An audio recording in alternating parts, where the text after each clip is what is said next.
Good evening and welcome to Bucks County Playhouse Word of Mouth Live, an evening of storytelling with real people telling real stories.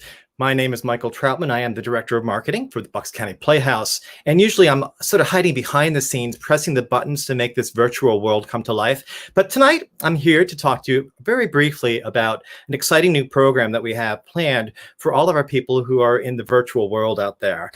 On Tuesday, September 1st at 7 p.m., we're going to dip our toes into a slightly more traditional theatrical program for streaming as we feature a benefit reading of Jerome Kilty's Dear Liar with two consummate actors, Marsha Mason, the four-time Oscar nominee, and Brian Cox, who's a nominee for Succession on HBO. In fact, he won an Emmy Award already, I believe, for another show back in the early part of the decade.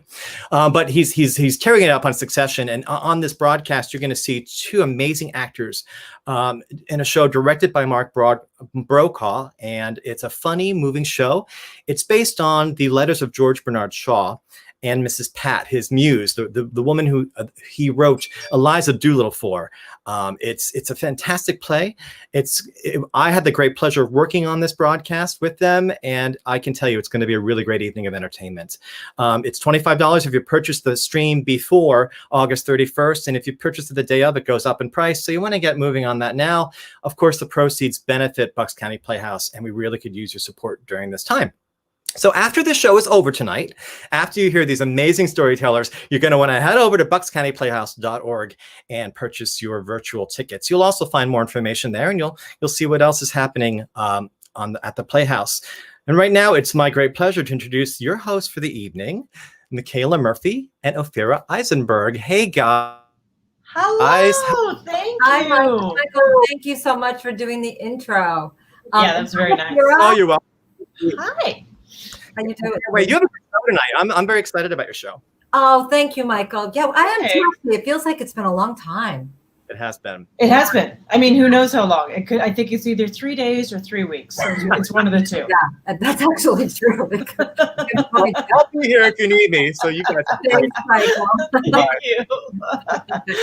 Hello. Hi. Look at how long your hair has gotten. Yeah, I know, and how curly your hair has gotten. But I'm glad that we both decided that we should tonight. It's green tonight. The show color. We didn't even discuss it. I know. No, we didn't discuss. Watches. How are you doing? I need to ask you. How are you doing?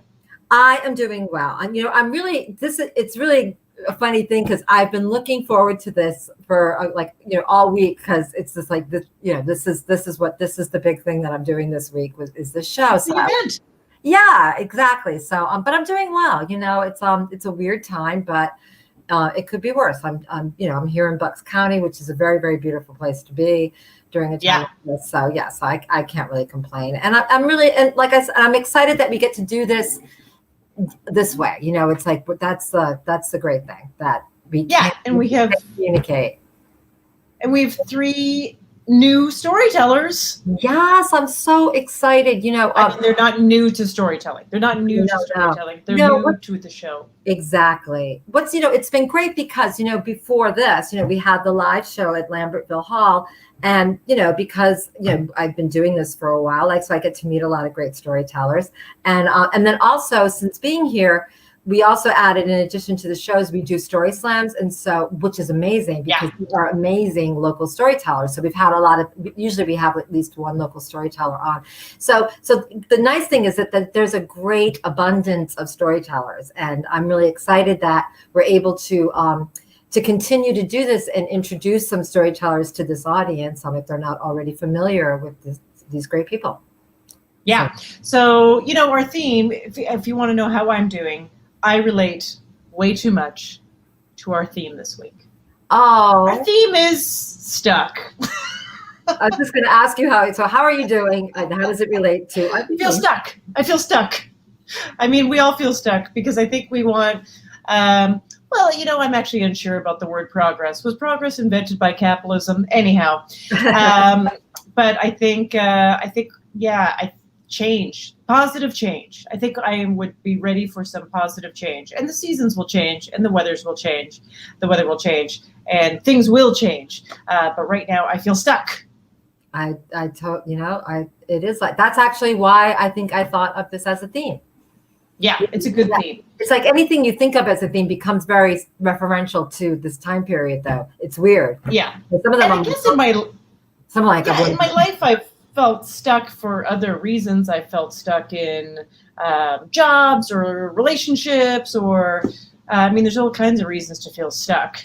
But wait a second, you have a story. You have a story about stuck. I do. But for me, I took this very literally. But before we start, I just wanted to go over for anyone who's new, who's watching. Oh tonight.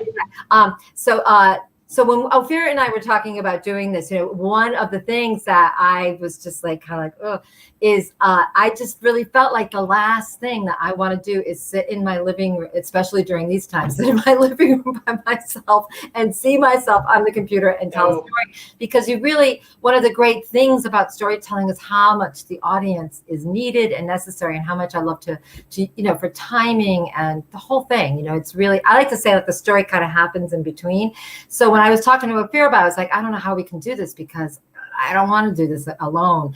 And so we thought, wouldn't it be cool if we did it, if we split the screen? And it's working. And it's really fun.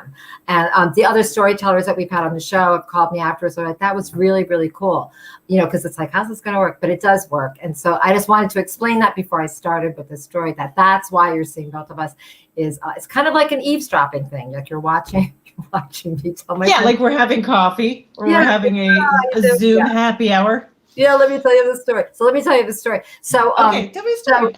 So a while ago, I think it was like in the 90s, I always had this great, I know, a while ago, I always had this big fantasy, because like my mother at the time was living in Florida, and whenever she would come to visit, she would always go like where I'm from, Rhode Island. And which was fun, which meant I was living in New York, so I'd have to go and see her in Rhode Island. And like, you might find this hard to believe, Ophira, but I come from a very like high energy, high octane Irish family. So there's always like drama and like, all that stuff. And at the time I was married to this really sweet guy, he's an actor. He was from the Midwest. He was Jewish. So at first, like all of this high drama with my family was very entertaining, but that got old. That did get old. But I had this whole theory. I was always like trying to defend my family. That I felt like really we need to experience my family like on our own turf. It's because we go there. We go to Rhode Island. Like if they come, And so my family never came to New York. We always had to go there because they're always like it's so far. So they never came. So anyways, I had this big fantasy. So my mom's in Florida. She would come up a couple of times a year to visit to Rhode Island. And Larry, my husband, was going to be in this play at Williamstown Theater Festival, up in the Berkshires, beautiful. Yeah. So I had this whole fantasy. I was like, oh, wouldn't it be great? My mother and I go and we can go see Larry. And my mother can like see our world and meet our friends. And this was also a big thing because anytime Larry ever did anything, like his entire family would fly in from Chicago and see it. And like my family just didn't do that. So it was this whole thing. So we're in the car and we're driving to the Berkshires.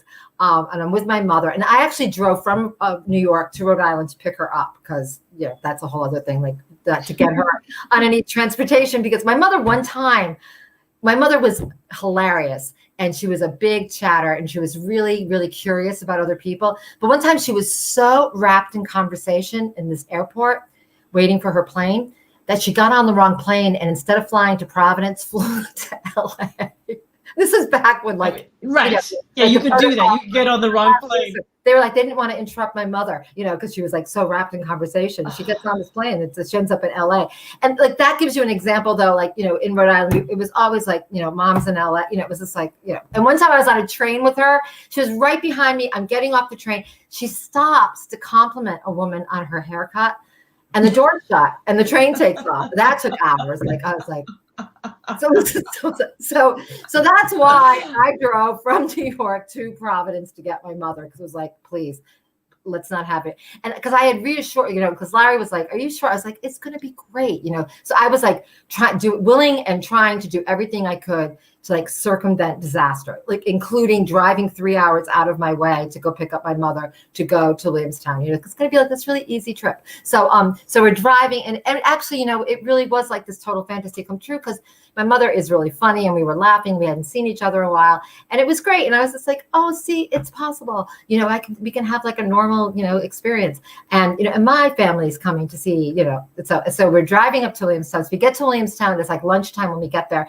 And Larry has this great, you know, part of the solution idea, like, let's have a picnic in the Village Green. I'm like, I love that. Fantasies just get better. So we have this beautiful picnic out in the Village Green, and my mother is like, you know, she wants to find a ladies' room.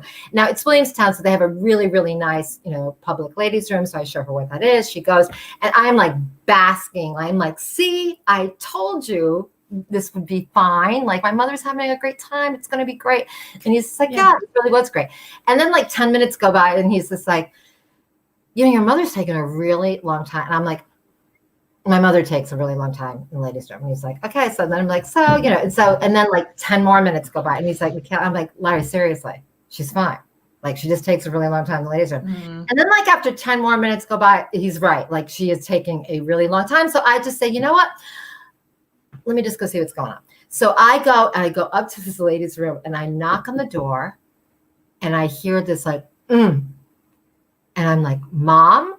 And I just hear this like grunt, like this kind of moaning, grunting. And I'm like, oh my God. Like, and I'm thinking like, so she had a stroke. Like, I'm like, Mom, can you open the door? Open the door. So the door just like ominously opens, like, but there's, you know, it just opens up.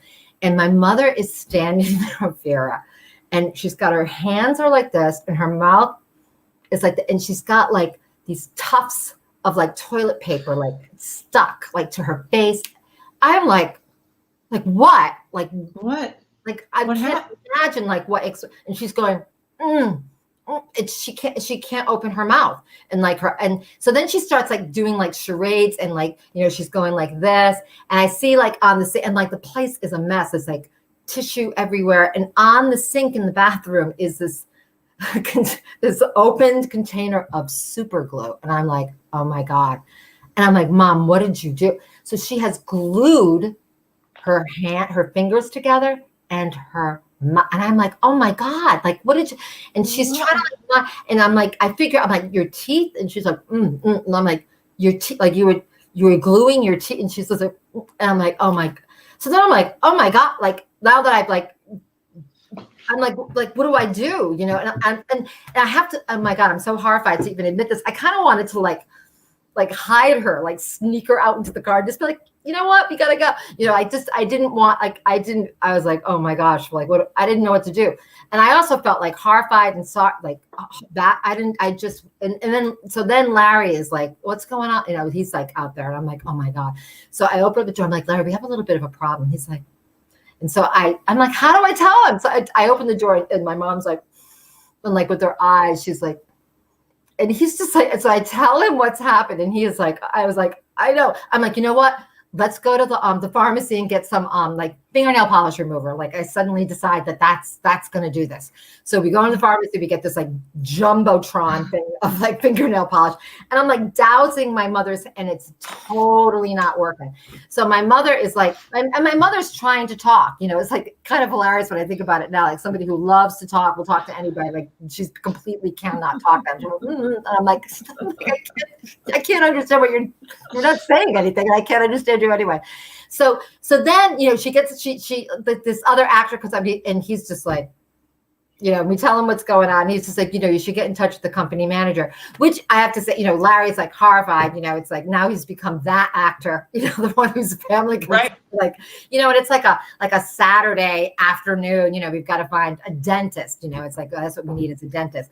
So I go to the company manager, who couldn't be nicer, and, you know, and as it turns out, the president of the board of directors at Williamstown Theater Festival is a dentist, you know. So Larry's just like, you know, great. Now we've got the president of the board involved. But we call him, and he's really nice. He's like, no problem, bring her in. So we bring my mother in, you know, into the office, and he looks at her, and he's just like, this will take about 20 minutes, you know. So I'm just like, I go out in the car and say, it's only going to be about 20 minutes. It's like, it's not a big deal, you know. And Larry's just like, And I'm just like, no, really, it's no big deal. So like 20 minutes go by, and I go back up to the office, and as I walk in, like I can hear my mother talking in the back, and I'm like, oh, so her mouth has been fixed, and all the dental, like all the dental assistants are like, we love your mother. Like everybody always says that. It's like, yes, she's pretty. She's something else. So I just say, is she okay? And they're like, yeah, you can go back there. So I go back there. So I go back into the dentist's office, and I walk in, and the dentist has his arm around my mother, and when he sees me and his assistants see me, they're like looking at me with this like awe and like sympathy, like oh my, like. And then the woman says, she's just like, your mother was just telling us about you, like that. I'm like what? Yeah, like what? And so, and then the woman says, yeah, she was telling us about, what happened. And I'm thinking, like, out of the catalog of what this could possibly be, I can't imagine.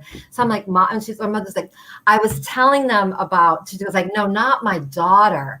I was telling them about how I was at the Epilepsy Foundation, and I heard this woman, and all I could think of was you, Kayla, because she was just like you. And I'm like, what are you talking about? And she's like, well, this woman was on a plane, and there were hijackers on the plane, and the plane got hijacked. And one of the hijackers put a gun to her head. And my mother's like, and wouldn't you know it, he pulled the trigger and shot her, and she survived.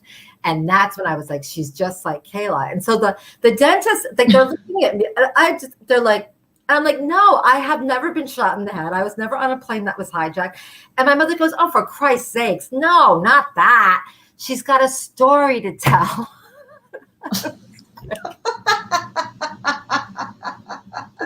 I was like, well, she's got a play. Oh my. My mother was telling everybody thereafter, super glue, it works. Oh my God, yeah, clearly. But wait a second. What was she trying to fix? Her teeth? Yeah, she had a bridge apparently, and it broke. And so rather than be like, I've got to find a dentist, she was like, let's not interrupt. I'll fix it. So she goes into the bathroom, and so my mother had this huge bag. My mother was a nurse. So in this bag, we used to always joke. Remember that show, Let's Make a Deal? Like my mother had this bag 50 pounds, and it just and she had super glue. So she was like, I can fix this. So she was fixing it, and she's got the super glue, and the rest is okay, super glue, I gotta say, yes, it does work. Clearly from your story. I love that the most talkative woman in the entire world, decides to super glue her mouth shut. Afterwards, we were like, where's that super glue? Yeah.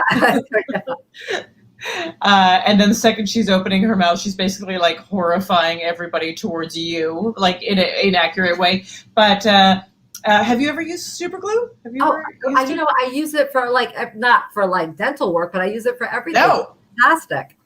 No, I have I've never used it without almost sticking my, I've never, because I'll just be like, ah. No, it's impossible. No, so I can totally see how, when she's in a public bathroom, so she's trying not to touch anything because she's a nurse. So yeah, so she gets it. And then she's tried to get it off with toilet paper, and then it's oh my God. Right, just matted. Yeah, I will say there's a few things we haven't figured out in this entire world. If anything is apparent from where we are right now, it's that if we haven't figured out a few things. But one of those things is no one has put super glue in any kind of bottle or dispenser that makes sense. It's never. No, because it's always it's impossible. You're right. It's impossible to just not get it. The one place you want to get it, you can't get it, and it gets everywhere else. But you know what? It makes me feel so much better that a nurse thought it was a good idea to use it on something in her mouth. Well. Let's do a medical disclaimer. Just because my mother wasn't did that, not mean that it's a good idea. Yeah. Don't try that. I just like the idea of that pairing. Because if I did it, you would be like, well, Ophira, you've what were you thinking? Crazy ideas. Have done it. I think because my mother was a nurse, she thought she could. I say it so, right. therefore it's so. Yeah, total. Oh my right. Exactly. Fantastic. That is stuck. That is actually, you know what?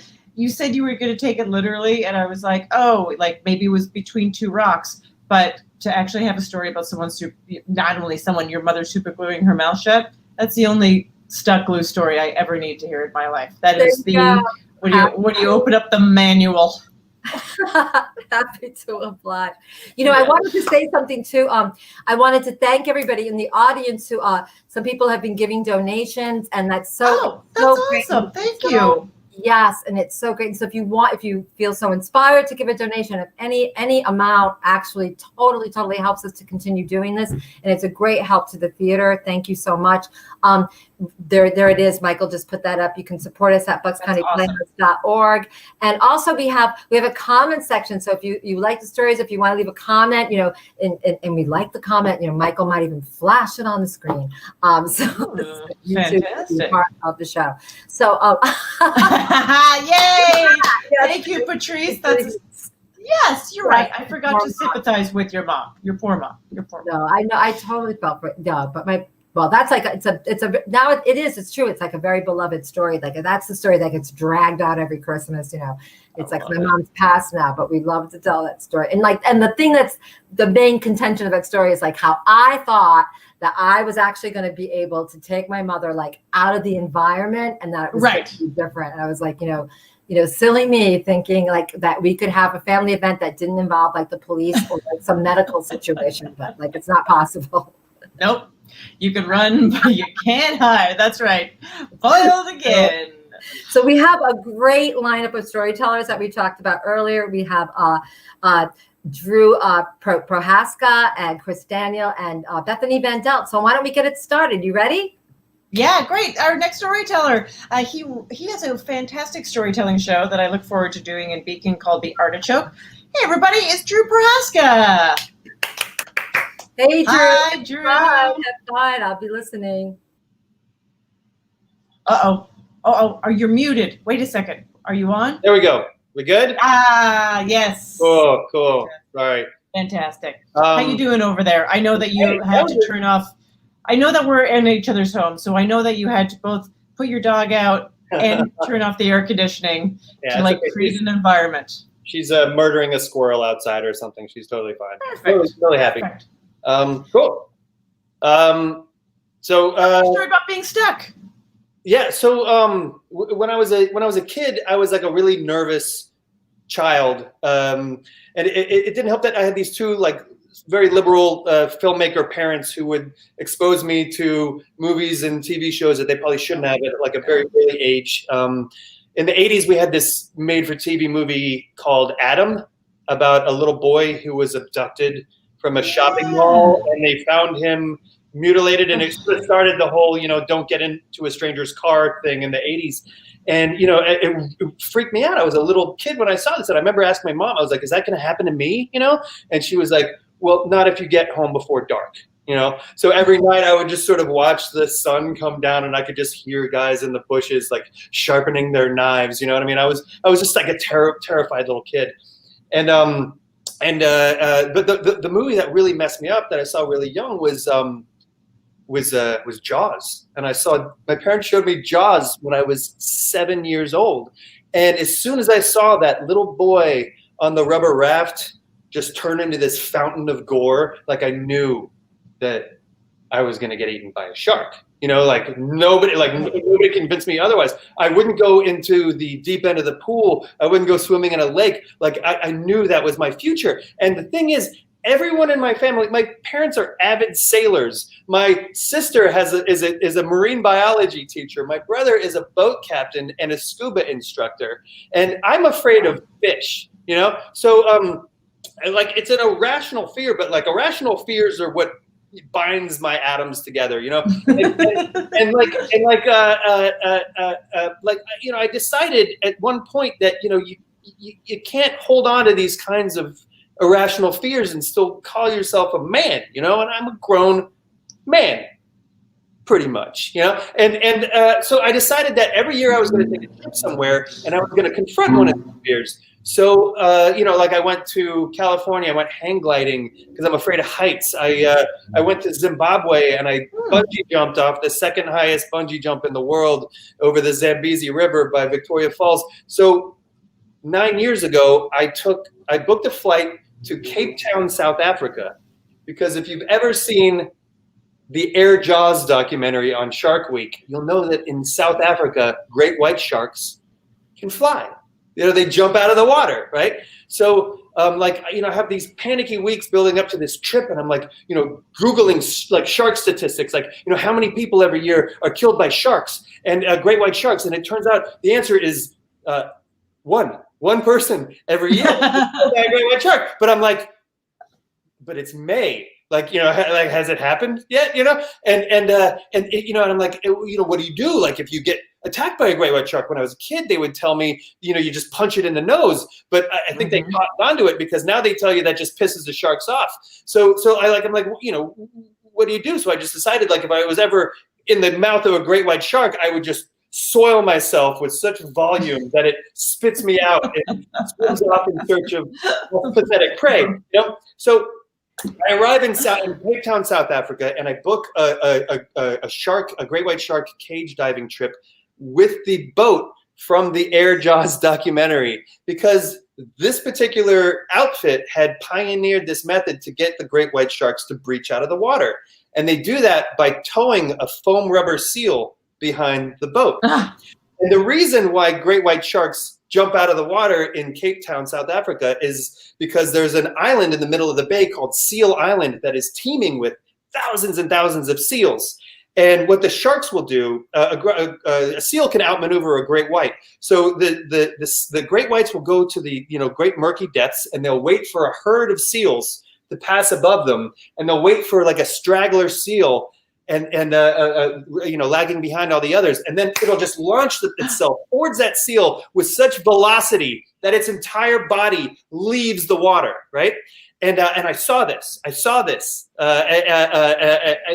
every time you see this, in any documentary, it's always the same. There's this bass drum beat just going bum bum bum bum bum bum bum bum bum bum bum, and you see the seal just sort of darting through the water for its tail, bum bum bum bum bum bum bum, and then you see this mouth just emerge from behind it with these eyes like softballs and these teeth like broken glass, and bum bum bum bum, and then you see the whole shark's body leave the water behind it, and this tail just whipping around, and your heart's just going bum bum bum bum, and you see this look on this seal's face, no, it's 2.5 tons of great white shark just bear down on it with its teeth. And I saw this on the deck of the Air Jaws boat at sunrise, and it looked like this.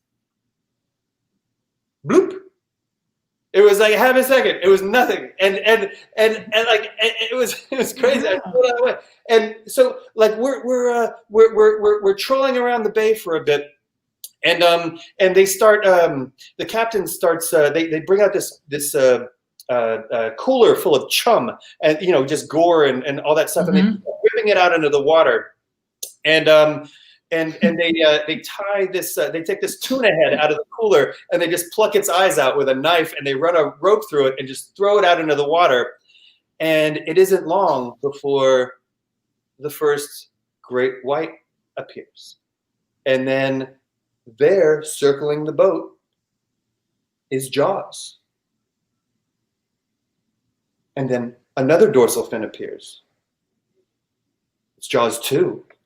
Oh. And the captain turns to us and he says, "Oh, y'all, I'm sorry, I can't do a South African accent. It's gonna sound like pirate." But he's like, you guys are lucky. We haven't seen a great white in weeks, And I'm just thinking, it's because they know I'm here, So they start lowering the shark cage into the water, and they lash it to the side of the boat. And it's time for everybody to step in, and I can't go anywhere. And all of a sudden, I can't move and I can't breathe, and I just find the exact center of the boat, and I just turn into that 7-year-old kid again. And the captain, he comes up to me and he says, "Are you all right, mate?" Sorry, that sounds ridiculous. That's fine. He says, "Are you all right, mate?" And I said, no. I said, I can't, I'm not okay. I'm not okay. I can't do this. And he said, "What's wrong? Why is that?" And I was like, "I don't know if you've noticed, but there are 2 great white sharks circling this boat right here. These are 14-foot sharks, you know?" And he looks at me and he points out into the water and he says, there. You're afraid of that?" And I was like, "Yeah, dude." And he was like, he goes, "Mate, that there? That's just Tim." And he goes, "That there? That's just Sally." And he just gave these sharks names. And all of the fear that was in me just sort of started draining out of my toes at once. And I took a breath, and I slid into my scuba gear, and I stepped over to the edge of the boat into the shark cage.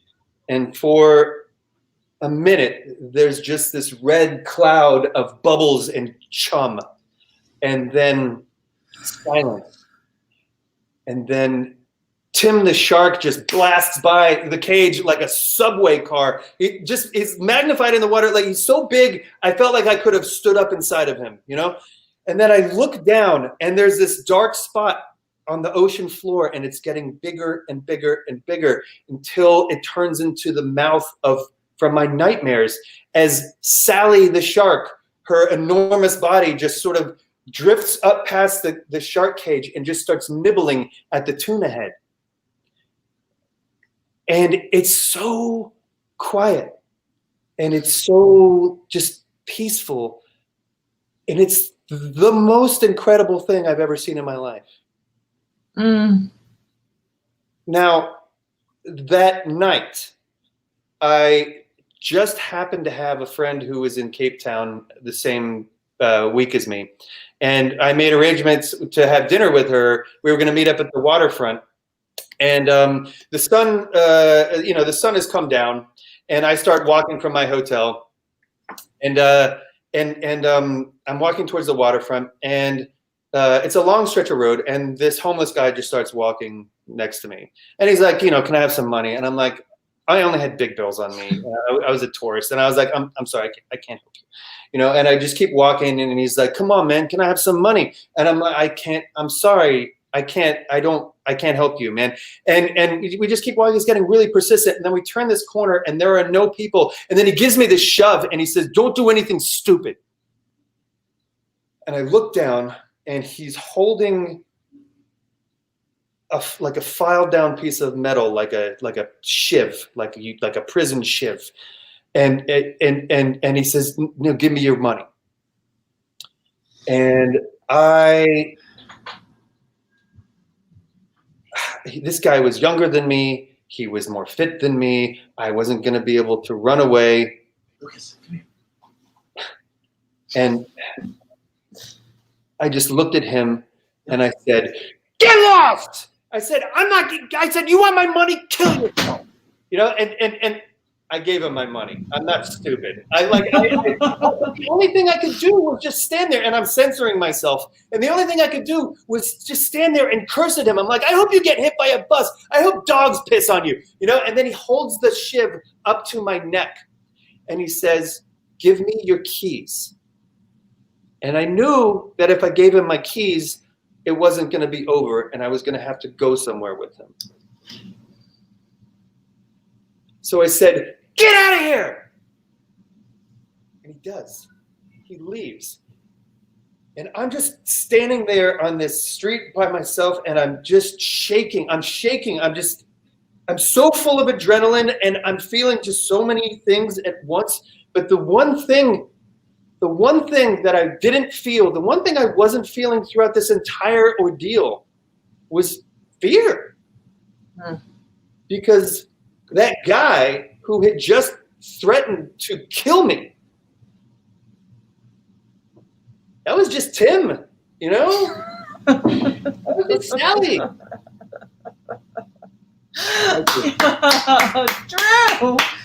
Drew Prochaska. Oh, I mean, That's an incredible story on many levels. I mean, the fact that you even put yourself in this situation with Jaws 1 and Jaws 2, Tim and Sally, let me tell you, we both know that guy had, he says that to everybody. He has no idea about these sharks. They're different all the time, I'm assuming, unless they know. Maybe they really like tuna. But I can't. Yeah, it's truly incredible. Oh my God. So wait a second. Did you have any money anywhere else? How'd you get home? What happened? She bought me dinner. my friend bought me dinner at the restaurant. But yeah, it was, it was pretty awful. It was pretty awful. Yeah, it was like my last night in Africa too. So. Oh. Yeah. I was trying to think of. I saw a few movies, like horror movies. Yeah. A little too early too. This is like the kind of parenting we had back then. And I think I'm going to say it was probably 9 or something. I saw The Exorcist. It's so funny you said that. That person who just left the comment on the screen was my sister. Yeah. She's been. It's like she saw The Exorcist when she was a little kid too, and it messed her Claire, up. I feel your pain. Yeah. I would go to bed every night and go like, "What if I get possessed by the devil?" That's what I would think. And then later on in life, you just enjoy rock music and decide to do stand-up comedy. So in a way, it all worked out, right? It's just Tim. It's just Sally. It's not the devil. It's just Tim. It's just Sally. Yeah. Give it a name. Fantastic. Thank you so much. That was awesome. Thanks, Drew. That was a great story.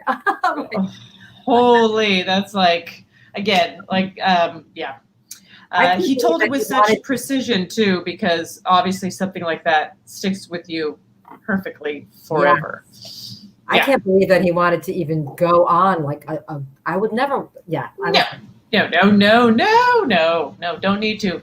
No, you can just see. I like movie magic. Exactly. There's enough. It's enough. That's so funny when you were talking about like movies, so that you see that are inappropriate. My parents, when we were kids, dropped us off at the movie theater because they thought it was a cartoon. It was the movie Fritz the Cat, which was like the first XXX rated cartoon. And you watched it? No, they wouldn't let us in. We just sat around the lobby and ate popcorn and drove everybody crazy until my parents came back. It's before cell phones. We couldn't call and tell them like we can't see the movie. Just hang out. Hilarious. Excellent. Hilarious. All right, so I'll I had an idea. So we're always like trying to come up with themes. If anybody has like a theme in mind, leave it in the comment section. Oh yeah. We'll pick one of them. That would be fun. That's a great idea. Awesome interaction. I love it. I know every now and then I break down and I have an idea. So great. So let's we have our next storyteller, who's one of the storytellers that I discovered out here and he's hilarious and such a great storyteller. So I'm so excited to bring and welcome to the screen and introduce to all of you, Chris Daniels, everyone. Thank you so much. Hey, Chris. Where am I? Oh, over here. How you doing? Well, now I can't tell my shark story. I'm so bummed. Well, we'll have to have you back. I will, exactly. So about this time every year, it's funny that this theme came up now because I have this, not quite that I missed an exam and I'm going to fail the course feeling. It's even worse. It's like this really deep seated fear that can still make me sweat. And it happens about the same time every year. And it goes back to when I was a little child. In August, just about this time every year, we went to the beach. I grew up in Virginia, in Richmond, so we went to Virginia Beach, and we used to stay in one of the sort of family-owned hotels that was on the boardwalk, and then we're American Plan, where you got your meals, and nice. It was all great. And the reason we had to go in August was because my dad worked for a bank. So in those days, they used to make any officer in a bank, you had to be out of the bank for 2 weeks every year, so that if you were up to shenanigans or some kind of financial malfeasance, something would show up. And I mean, even at 7 years old, I used to think, okay, so this was before computers, like everything's a cash transaction. Loans are made on a handshake. Wow. There's wads of cash in the bank. This is a beatable system. Like, this is the dumbest thing ever. But if it gets me to the beach for 2 weeks, hallelujah, let's go. So we go down and we stay in this hotel, and every morning they would bring you like your juice in this like little bath of ice, and it was just like a perfection. And then you'd have dinner at 6:30, and everybody had to have a collared shirt on, and you'd be all set, and it was just this great life. But after I was about 6 or 7, the second week was always misery for me because I knew what was coming when we got back to Richmond, and that was my back to school physical. So, and it's not that I was afraid of doctors, because originally, like the first doctor I remember was like a doctor, his name was Dr. Mangum. And Dr. Mangum was basically, if you were going to cast a movie about a kindly pediatrician, this was Dr. Mangum. Like he had this big, beautiful house, and you went in and it was dark. And of course, in those days, he'd be like putting out a cigarette as you come in, come in. And not once did he ever call me by my name. He always called me by one of my siblings' names. So I knew he didn't actually know which child he was even examining. But you go in, and he had a nurse who was even older than he was that he called nurse. And she would come in, and they would like tap you and make sure you didn't have rickets. I didn't even know what rickets was, but I knew, this was this was what a physical was like. So Dr. Mangum would do his physical. I'll see you next year. And I was like, well, not based on how you're looking to me, Dr. Mangum. But sure enough, when I was about 6, Dr. Mangum either died or retired. I have no idea what happened. And so that year, when we got back from the beach, my mother pulls up at this like very modern, like low slung butterfly roof, like fancy, like super modern, and everybody's cheerful and happy. And all the nurses are like wearing like colored uniforms, and they're calling each other Wendy and Judy. And I hated this already, but they did have Highlight magazine, which was the first time I'd ever seen that. And I was like, okay, maybe this is an uptick. But it wasn't fair comparison because I couldn't read when I went to Dr. Mangum. So now I could read, and I had Highlight magazine, and I was like, okay, maybe this isn't so bad. And who knew that my mother could ever get this modern? Like, oh my God. So we're going in to see this new doctor. His name is Dr. Alec Leverty. And I was like, oh, Levity, sounds like this could be great. I think he's going to be awesome. So I go in and I meet him. He's young, like super young, like younger than my parents. So we have the thing, and his nurse, Wendy, is checking me out, and it's like tap, tap, tap, run the hand down the spine. Oh, good news, you don't have rickets. Thank God, I'd worry about that all year. Blah, blah, blah. And then she goes, and give me your finger. And I'm like, okay, Wendy, here's my finger. So I give her my finger, and she gets a little alcohol swab. And I'm like, okay, great. This is awesome. And then she pulls this little piece of paper out, and I'm like, oh, she's going to take my fingerprints. Like, I've seen this on TV. Like, I know, this is great. And before I can even say, she whips that thing out and cuts my finger across and like stabs me with this, what I later learned was called a lancet. And even the word lancet sounds like exactly what it is, something that's going to kill you. And I just I was so stunned. It was that kind of like shock, like no one had ever done this before. Like, it's that go green kind of when the whole world is like right before a thunderstorm. And it's like, I gotta get up. And I was like really in too much shock to even say anything. So we're leaving the doctor's office. I took like the Chinese torture thing where you put your fingers in that they would give you at the doctor office in the toy tray, which I was totally off, obviously, because I always picked the gemstone ring, which I thought looked like royalty. So I would but somehow I grabbed that. And then in the car, I just burst into tears. And I'm like, did you know? I asked my mother, did you know they were going to make me do that? And she goes well, they have to check your blood. You're a big boy now. And I'm like, what? Why would they check my blood? So anyway, this was that was the first year, which was relatively uneventful in the office. But I'm telling you, I thought about this for a year, about the next time that I had to get stuck. So the next summer, it's the same thing, like in mid-August, like this is the first year of worry and panic. We go in, I'm like, I can't do this. I can't do it. I'm like, please don't let them take my blood. They have to take your blood. Please don't let them take my blood. And so this time I knew what was coming, and it was a great scene in the office. Like I had thought of lines, and I was like, good God, woman, don't do this. Don't do it. Don't. Why do you hurt children? Why? And of course, my mother is like out in the waiting room saying, yes, I'm Brenda's mother. Now, I don't know who that boy is back there. Oh my God. Worse. So it was horrible. And Wendy, who had, like was still the nurse, who now was no longer my friend, her ultimate insult. I mean, this went on for like 20 minutes, and as we're leaving, she goes, I don't know why you're being so silly. She goes, you're screaming like a girl. Should I call you Christine? Oh And my I'm like, and she goes, it's just a little prick. And I'm like, well, excellent foreshadowing, Wendy, but that's another story. And I hate you. So this went on for years, and like it got worse. Like every year I'd go and they'd move me further back. My mother, like sometimes she went, sometimes she didn't go. Finally, Dr. Leverty figured out that if he put all his weight on my arm with one hand and then used his other hand to like pry my fingers apart like this, then Wendy wouldn't go near me anymore. So now it was Juliet or Trudy or Betty or whoever like the newest nurse was the one that they made me like put in the room with me. And this went on forever. But somehow in middle school, like I don't know whether it like fell out of favor, and I wasn't afraid of shots at all. It was just this like idea that someone was going to stick this thing in my finger and make me bleed.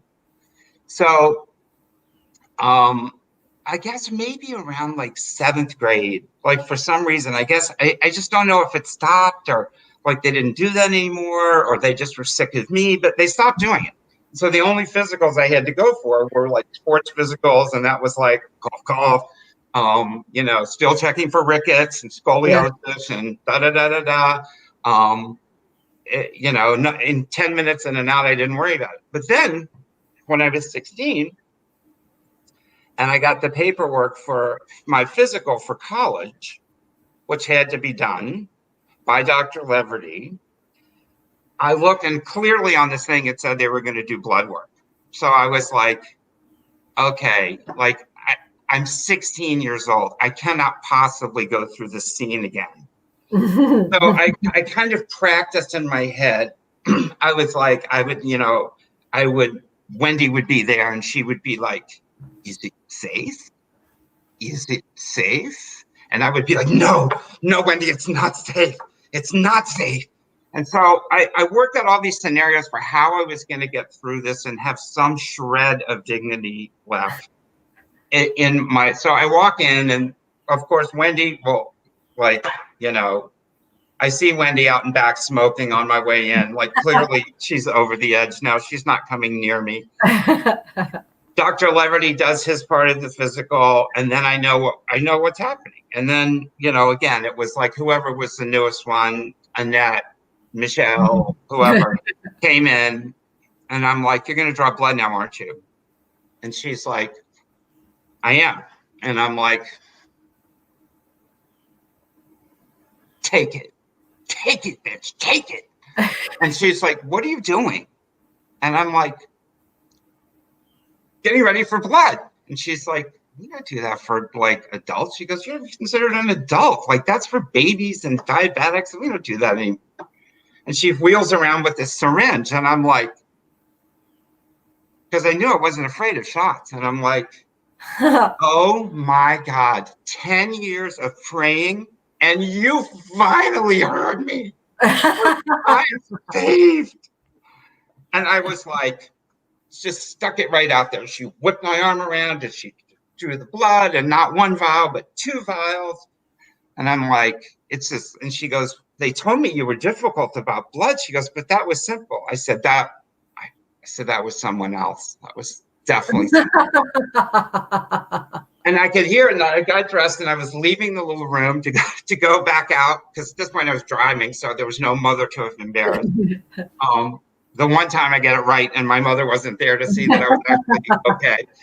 And I can hear down the hall, because at this point I'd been moved so far down the hall, I don't even think it was an exam room. I think it was really like a closet, like where they kept pets. I don't know what it was. But all the way down the hall, I could hear Wendy going, "No way! No way!" And I knew that Annette, Trudy, Debbie, Veronica was telling the story of like how easy it was to draw my blood. I was just like, I could hear like, "No way! No way!" all the way down the hall. So as I'm going out, I'm like, "Way, Wendy. Way." Of course, the moral of the story is a prick can ruin your life if you let it. There you go. I can't believe that they didn't tell you that they, like that's such a like thing they do with kids. It's like, let's trick them into it. It's like, you know what I mean? Like I thought it was like a finger. I was like, oh, this is not you're a problem. The alcohol No. I don't blame you. God, that was great, Chris. That was great. I love the way you describe things. The low slung winged roof, modern Dr. Leverty. I know. I can't remember his name. Anyway, thank you. Thank you so much for being here, Chris Daniels. I agree, Meg. I too love Chris. Modern Southern Gothic tales. It was great. Sympathetic trauma sweat for you.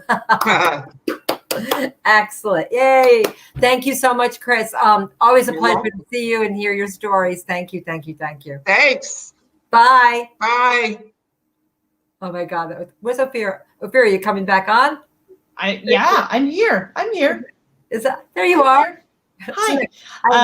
He tells these great like Southern tales. And so good. I mean, as he's starting to just describe all the stuff, I was thinking, and I know that you relate to this, I was like, oh my goodness, I probably have had my blood taken at this point in my life. I'm going to say 500 times. Oh, easily. And like vial after vial, and then you stand up and it's yeah, and I've noticed over the years too, just because I've had so much blood taken, that sometimes I'm like, you're not good, or like, this is day 2 for you, because you're like, some people are amazing at it. A nurse shoot right through my vein, and I have like this big well. But yes. But you know what they always tell me? They always go, "You have great veins," and I'm like, there you go. I never get that. I never get great veins. Thank you. Like I have nothing to do with it. Thanks for noticing. Anyway, that was Chris Daniel. Everyone. So we have one more story teller, Bethany Van Delft. So I'm going to leave you to it. So let's welcome to the screen, Bethany Van Delft. I'm sorry. I'm having a technical problem. What's going on? Sorry about that. Please hold. Yeah. Hi. Nope. Okay. Hi. You got it back? Hang on. Great. I have to leave the studio and come back. Okay. That's okay. So leave the studio and come back, and I'm going to bring you up. Yeah, no problem. Sorry.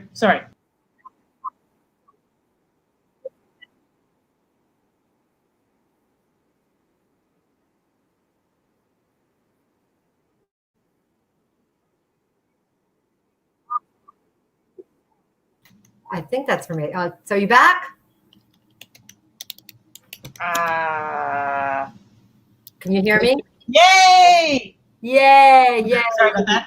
No problem. Hey, man, it's a technical medium. What can we say? Sound went out, and I was like, well, here we are. Yeah. I can't see you yet, Bethany. Let's see. Michael's going to bring you on. There she is. Hi, Bethany. Hi. Sorry, Bethany. Don't be sorry. I thought it was me, of course. We're back. No, there's always a technical issue in one of these shows, and I'm always like, but I'm seamless. Not this time. At least it's not like somebody heckling. So it's just technology. Blame it on the internet, right? That's true. Technology is my new heckler. Boy. So great to see you. I get to see you every once in a while because we do some comedy shows together through this Zoom world. But I'm excited to hear your story about being stuck. Tell me a story about being stuck, Ben. Well, okay. I mean, besides just generally being stuck in a pandemic. So as soon as I sit down in our car, I put my seatbelt on because like I'm scared that I'm gonna forget. You know, like if I don't do it immediately, I'm just gonna forget, right? Because I'm very ambivalent about driving anyway. Like I'm very tentative, but I'm very excited, and I worry like I'm gonna get all in my head and I'm just gonna take off. So as soon as I sit down, before I turn the car and I put the seatbelt on, like even before I pull my shorts like under my legs to protect me from the hot seat, right? So seatbelts on, and then turn on the car and breathe in all the hot smells in a car. You know what I mean? Like so many different smells depending on how hot it is. Like if it's just a hot day, you can almost smell the leather of the seats getting softer and more supple, right? And then like hot days, they say here scotches. I'm in Boston, so on a scotch, that smell I feel is like the plastic molecules leaching off of the steering wheel column. And like hot dust just smells hot, dusty. But I always wonder, like, what is the leather and the plastic and the dust? What's it all going to smell like in the coldest cold of January? Because I'm only just learning how to drive right now. So I'm middle-aged. Like, as you know, I'm middle-aged, which it's not anybody's business. It's just to like give the longevity of my situation. I'm middle-aged. I don't drive. I've never had my license. I have never taken a driving test. I've taken my permit test so many times. I've watched the test format evolve from a multiple choice test you took with a number 2 pencil, like you colored the little circles in, like sitting alone in a stuffy room, to like sitting in a stall, taking a standardized online test in just like a row of stalls. Like I've done it, I've taken this test so many times. I know the road rules better than my lifelong driving husband. And like that totally pisses him off, as you can imagine. I was born in New York. I grew up in the Bronx, 2 blocks away from the 172nd Street entrance of the D train. Neither of my parents drove, but we had like a full, exciting life. The D train went straight to Coney Island. You could switch for the A, the B, or the C to get to the museums, to Central Park. We visited family in Queens and in Brooklyn. We went to beaches. Like we lacked for nothing. We moved to Boston, and trains here felt like cute. Like little tiny amusement park rides. This is so adorable. And I hear about this thing that makes you want to drive, right? But like I never felt that need to get away, right? That makes you want to drive. Like if I needed to get away, I just walked to the train station. I bought a token, I dropped it in the turnstile, and I got away. That was it. Like I didn't need to know how to drive. And the longer I waited to learn how to drive, like the more I didn't even want to learn. Right. So as I grew older, people were only surprised that I didn't know how to drive. Like they were surprised, but once they heard I was from New York, like they weren't surprised anymore. And people would say, oh, so many people from New York don't know how to drive. My brother's girlfriend is 30 years old and she can't drive. So I adopted that excuse as my personal badge of honor, right? Like even as the years that I lived in Boston way surpassed the number of years that I was from New York, I just like kind of hung on to it. And every 5 years or so, like when I was tired of being ridiculed by like some new acquaintance that I met who would like badger me with questions like, don't you want to be free? Like just to shut them up, I'd go gather my, tattered up birth certificate and an utility bill and like some other piece of paper that the registry deemed, acceptable proof that I am who I say I am. And then I would go take my permit test again and wait for it to expire again. And yeah, like, of course I wanted to be free, but there were like so many other reasons that I wasn't free. I never saw not driving as one of them. And people would be like, well, what if there's something you really want to do and you have to drive? I'd be like, I learned to live without those things, and then I learned to stop wanting those things altogether. And I learned to just like want the things I could have. Like I've been doing that my whole life. That's not different. And there were people who wanted to teach me. There was a family friend who was huge and fearless. He had like scars on his face and on his body and like on his psyche from repeated instances of police violence. He got in the car with me, and after 20 minutes, he said he felt unsafe. So that was there is my friend, the Montessori preschool teacher, with her infinite patience and like commitment to teaching me the way I learn the best. Like I had to just like let her go because I didn't want her inability to teach me how to drive, like make her doubt her teaching ability. Right. Like nothing. Having a child didn't make me want to drive. Having 2 children didn't make me want to drive until they were both in school, in 2 different schools, on 2 different, very steep hills, in 2 different neighborhoods in Boston. So I heard like so many times, you should never ever let your spouse teach you to drive. So my next teacher was a school mom. She was a yoga teacher, like the kind of yoga teacher that teaches yoga to like kind of contain her rage. She was amazing. She was amazing. She cheered me on at like calmly and like seriously cheered me on while screaming at every other driver who like dared to look at me, like even put their hand to the horn. She was like screaming at them. And like I felt safe, I felt motivated. And even though I was like real sad to like lose my ripped upper body, I was like kind of relieved that I would be able to drive my kids to school. And then the pandemic came, and you know what happened next. So now that we are settled into our pandemic lifestyle, my husband is teaching me to drive. So we drive over to the university, which is a total ghost town.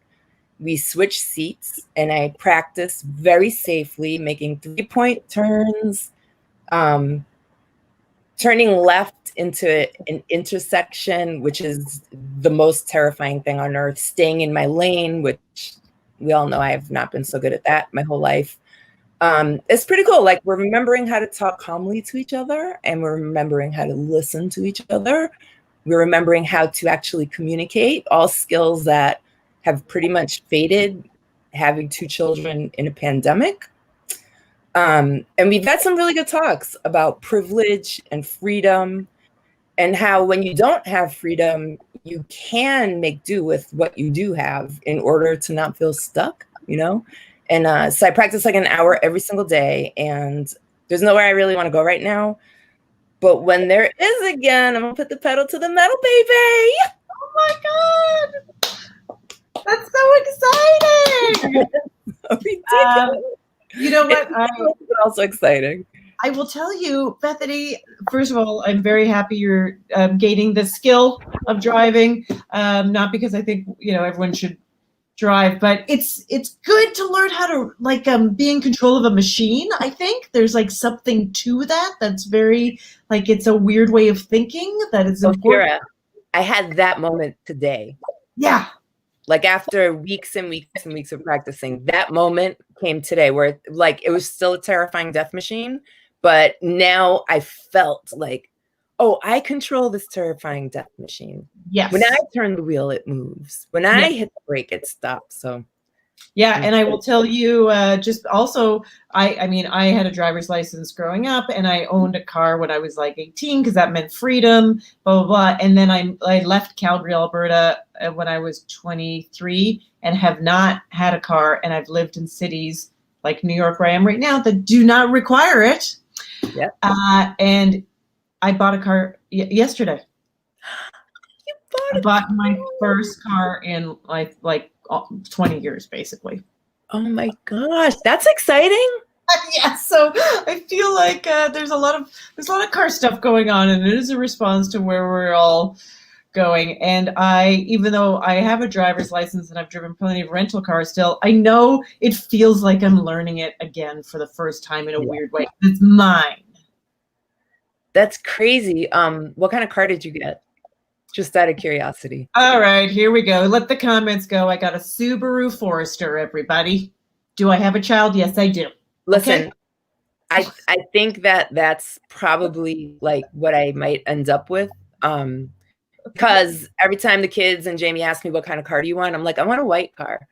So Jamie's done all the research now, and he's like, I think a Subaru Forester is what you're gonna get. Like, is it white? Because I imagine myself driving like a white Cabriolet in the 80s, and he's like, it's not a white Cabriolet. Oh, I love We're gonna get the car that is. Yeah, Subaru. I have a Subaru. I love it. They're great. You have a Subaru? Yeah, I have a Subaru Impreza. I love it. It's great. So Subaru Power Man. Thank you, Bethany. That was great. I love that story. I remember that feeling, like what it's like to that I'm doing this because it's like stop this crazy thing. I'm in control. Yeah, it's great. So what a great show.